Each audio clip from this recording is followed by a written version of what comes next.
नमस्कार, आप देख रहे हैं हिमाचल न्यूज। आइए जानते हैं आज के प्रमुख समाचार और दिन भर की बड़ी सुर्खियां। पंचायत बताएगी मौसम का मिजाज, आपदा की अग्रिम चेतावनी सहित किसानों के लिए मिलेगी सलाह।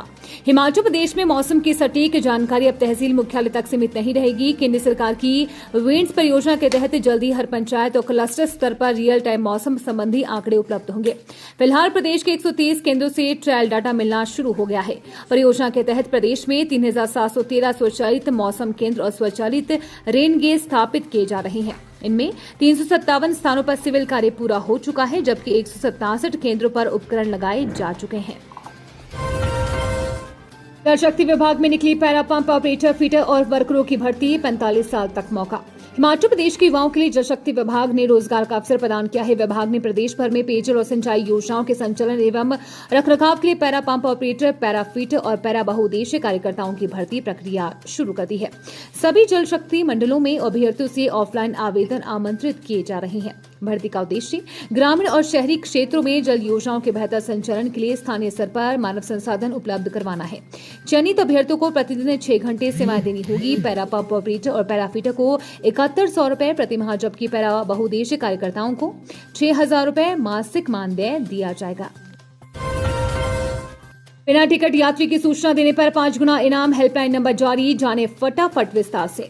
हिमाचल पथ परिवहन निगम ने बसों में बिना टिकट यात्रा और टिकट जारी करने में होने वाली अनियमितताओं पर रोक लगाने के लिए नया स्टैंडर्ड ऑपरेटिंग प्रोसीजर लागू कर दिया है। इसके तहत टिकट जारी न करने, कम राशि का टिकट देने, दोबारा टिकट जारी करने, गलत पंचिंग और अन्य गड़बड़ियों पर नियमित और अनुबंध आधार के परिचालकों के खिलाफ सख्त अनुशासनात्मक कार्रवाई की जाएगी।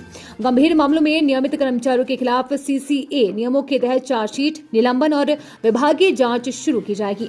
वहीं अनुबंध परिचालकों के मामलों में जांच के बाद सेवा समाप्त करने तक का प्रावधान रखा गया है। बार बार बिना टिकट यात्रा के मामले सामने आने वाले परिचालकों के खिलाफ और कड़ी कार्रवाई की जाएगी।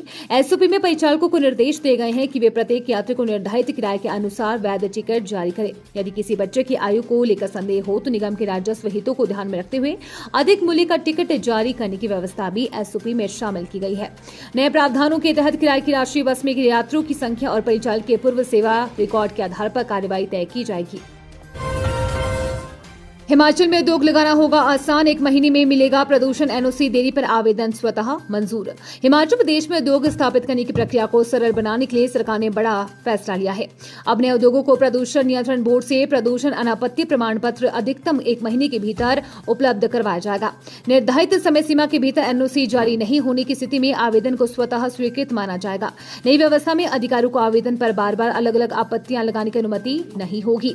आवेदन की जांच के दौरान यदि कोई कमी या आपत्ति है तो संबंधित अधिकारी को एक बार में ही सभी आपत्तियां दर्ज करनी होगी, ताकि उद्योग संचालक एक साथ सभी कमियां दूर कर सकें।